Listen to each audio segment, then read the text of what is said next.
मैं आपकी ज़िंदगी के 2 किस्से जानना चाहती हूँ। एक मैंने आपके एक वीडियो में देखा, एक का जिक्र नीलम ने किया, वो जूते जो खराब पहनकर आप किसी मीटिंग में गए थे, वो किस्सा क्या था? बारिशें जो हैं, मुंबई की बारिशें, खासतौर से मुंबई की बारिशें अमीर को और अमीर कर देती हैं, गरीब को और गरीब कर देती हैं। क्योंकि उस वक्त आपको बहुत एक इनफरादियत, आपको बहुत एक तफरीक दिखती है, एक डिफरेंशिएशन दिखता है कि अच्छा, एक ये लोग हैं जो कारों में घूम रहे हैं, दूसरे वो लोग हैं जो बसों में जा रहे हैं, जो भीग रहे हैं। कार वाले कहाँ भीगते हैं, निकले छतरी है। तो बहुत ज़्यादा जो एक सामाजिक अलगाव है वो आपको मुंबई में बारिशों में दिखने लगता है। हम तो खैर कहाँ कारवार क्या सोचते। एक ऐसे दिनों की बात है, स्ट्रगल के टाइम की ही। मैं प्रोडक्शन हाउसेस जाता रहता था, कभी यहाँ चला गया, कभी वहाँ चला गया, भागता रहता था मैं। हमने मीरा रोड से जूते लिए थे सेकेंड हैंड। वो जूते बड़ी बुरी हालत में थे, लेकिन अब थे तो जूते ही, किस तरह चल रहे थे। तो एक दिन वही जूते लेके मैं एक बहुत बड़ी कंपनी, जिसका नाम मैं ऑफिशियली नहीं ले सकता, और ऐसा भी नहीं कि अगर उस कंपनी में किसी ने मुझसे बदसलूकी की, इसका मतलब ये नहीं कि पूरी कंपनी का अप्रोच ऐसा है। लोग होते हैं, टू ईच हिज ओन, वो इंडिविजुअल एक सोच है। मैं जूते लेके अंदर पहुंचा और सिक्योरिटी वाला था, मैंने कहा संदीप जी ने मुझे बुलाया। अब उसने मेरे जूते देखे, जूतों में पानी फच फच फच फच कर रहा था, भरा हुआ था। उसने बोला बाहर निकलो यहां से। मैंने कहा संदीप जी ने मुझे, वॉचमैन था सिक्योरिटी वाला, बाहर निकलो, जूते लेके चले आए यहाँ, इतनी तमीज नहीं है तुमको। मैंने कहा सॉरी, लेकिन मैंने टाइम लिया उनसे, मुझे ये अपमान, ये बेइज्जती सब ठीक है, लेकिन मैंने किसी से बड़ी मुश्किल से टाइम मिला है मुझे 20 मिनट का, अब वो टाइम नहीं वेस्ट होना चाहिए यहाँ। मैंने कहा मुझे एक बार, मैंने कहा सॉरी गलती हो गई मुझसे, आगे से नहीं आऊँगा मैं, मुझे आप एक बार मिला दो उनसे, संदीप जी से। निकल जाओ, बस निकल जाओ, दोबारा दिखाई मत पड़ना यहाँ, भागो। ये भी वो मोमेंट था जब मुझे चार्ली चैपलिन का वो याद आया कि क्राइंग इन द रेन्स, ताकि कोई देख न ले। बारिशों में आप दिल खोल के रो सकते हो, इतना रो सकते हो कि आपको परवाह ही नहीं, क्योंकि कोई पकड़ ही नहीं पाता कि आप रो रहे हो।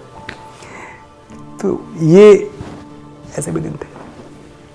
और मैंने उसी पे एक नज्म लिखी थी कभी कि जूते फटे पहन के आकाश पे चढ़े थे, जूते फटे पहन के आकाश पे चढ़े थे, सपने हमारे हरदम औकात से बड़े थे।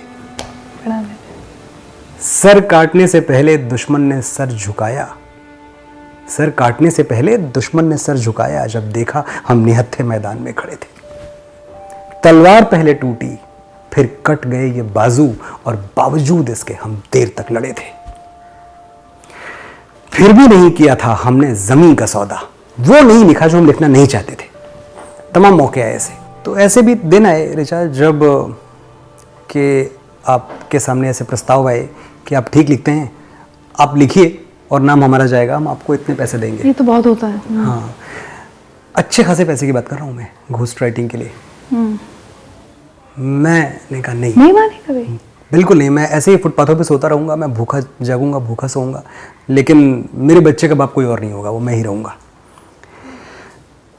फिर भी नहीं किया था हमने ज़मीं का सौदा, फिर भी नहीं किया था हमने ज़मीं का सौदा, 2-4 आसमान तो कदमों पे गिर पड़े थे।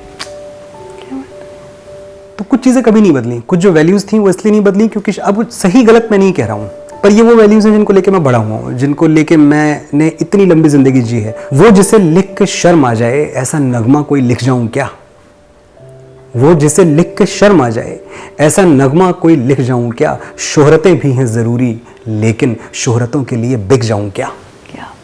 वाह। तो कुछ चीज़ें संभाल के रखी, और ये फटे जूतों की कहानियाँ हैं जो आज, और मेरी कहानी इसलिए इंपॉर्टेंट हो जाती है, इसलिए नहीं कि मनोज मुंतशिर की कहानी है, इसलिए नहीं कि मनोज मुंतशिर ने कुछ अचीव किया, हमने क्या अचीव कर लिया, पूरी दुनिया में करोड़ों लोग क्या क्या अचीव करते हैं, लेकिन हाँ एक बात ज़रूर है कि सपने देखने की हिम्मत मिलती है। मुझ में ऐसा कुछ नहीं था ऋषा, कुछ नहीं था जो किसी एक आम लड़के में नहीं होता, कुछ भी ऐसा नहीं था, लेकिन एक सुपर पावर की तलाश थी और वो सबके अंदर है। किसी के अंदर लिखने का होगा, किसी के अंदर गाने का होगा, किसी के अंदर इकोनॉमिक्स समझने का होगा, कोई मैथ्स का होगा, कोई, हर किसी को देके भेजा है ऊपर वाले ने। एक भी गलती ऊपर वाले से नहीं होती, गलतियां हम जैसे लोगों से होती हैं। हम कुछ बनाते हैं, कुछ बिगड़ जाता है, कुछ अच्छा बना, कुछ खराब बना।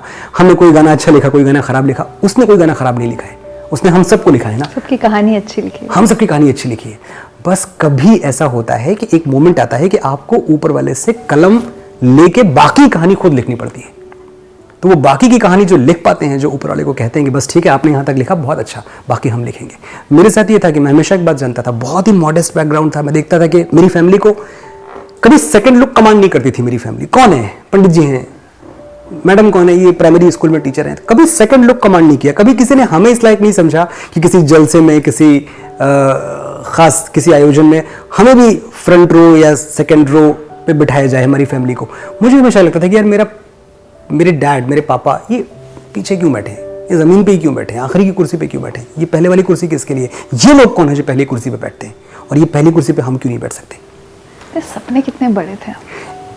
ये तय कर लिया था कि इंसान का पैदा होना उसके वश में नहीं है, आप कहाँ पैदा होते हैं, लेकिन आप कैसे पैदा हुए हैं ये आपका मुकद्दर तय करता है, आप कैसे मरेंगे ये आप तय करते हैं। और ये मैंने तय किया था कि मैं जैसा पैदा हुआ हूँ वैसा मरने को तैयार नहीं।